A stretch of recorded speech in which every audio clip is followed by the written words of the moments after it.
Hey guys, I'm here again.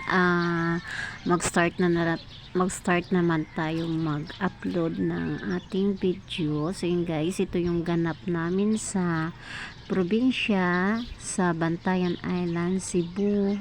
So yun guys, yung asawa ko at anak doon na pumunta ng laot para manghuli ng isda. Meron pong lambat.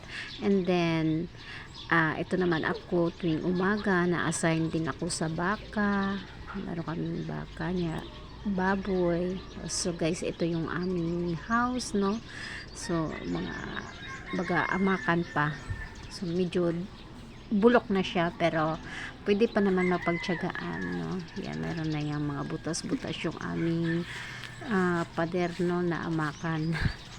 Ayan. So guys, pasok tayo sa loob. And then, ayan. Ayan, makalat pa yung bahay namin. Nakatambak pa yung aking tupiin. Naglaba po. Kasi A ako, few minutes later. naglaba ako nung, kahapon naglaba ako sin guys. Paggabi dito namin siya tinatali sa gilid ng aming bahay. Guys, medyo hindi na hindi na green yung mga damo kasi tag-init na ata dito. Parang minsan na lang yung ulan.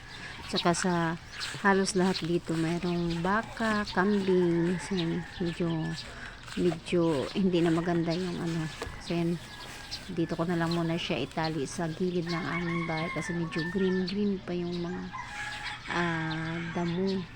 Kaya yan. So yun guys, no, sa hindi pa nakapag tawag na ito, sa hindi pa nakapag subscribe, please subscribe, like and share my YouTube channel for support for me, no, para syempre magbalik ulit yung ating ads sa ating YouTube channel kasi nawala kasi siya, bumaba yung aking watch time hour kaya nawala yung aking ads. Medyo hindi ako nakapag-focus mga 2 years ago na, so nagsisi din naman ako, diba? Kasi yun, hindi na siya, nawala na talaga tuluyan yung aking ads. So nung mga nakaraang buwan parang sinipag na ako kuwan ulit ng aking mga video, kaya lang sa busy minsan hindi ko na naalala na sa dami ng trabaho ko, no. So yun guys, ayan yung baboy, meron kaming baboy dyan. Ayan, meron kami isang baboy na buntis na siya ng 2 buwan. Ayan guys, pasok tayo sa kitchen. So mayroon tayong kalat-kalat pa sa ating kitchen, so ayan, time check dito is 6:30 AM. So guys, kahapon tinanggal lang siya na sa sampayan. hindi siya natapos sa pagtupi kasi sumama ako kahapon maglaot. Mahirap kasi pag dalawa lang yung maglaot, hindi kaagad maiayos ang paglagay ng pukot. Sa Bisaya ay, dito sa Cebu ang tawag nila ay sinsay.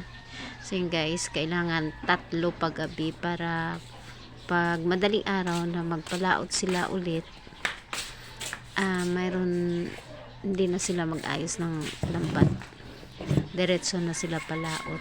Kaya sumasama ako pag maganda yung panahon, sumasama ako papuntang laot para yan, tulong na lang din para sa buhay. Yan.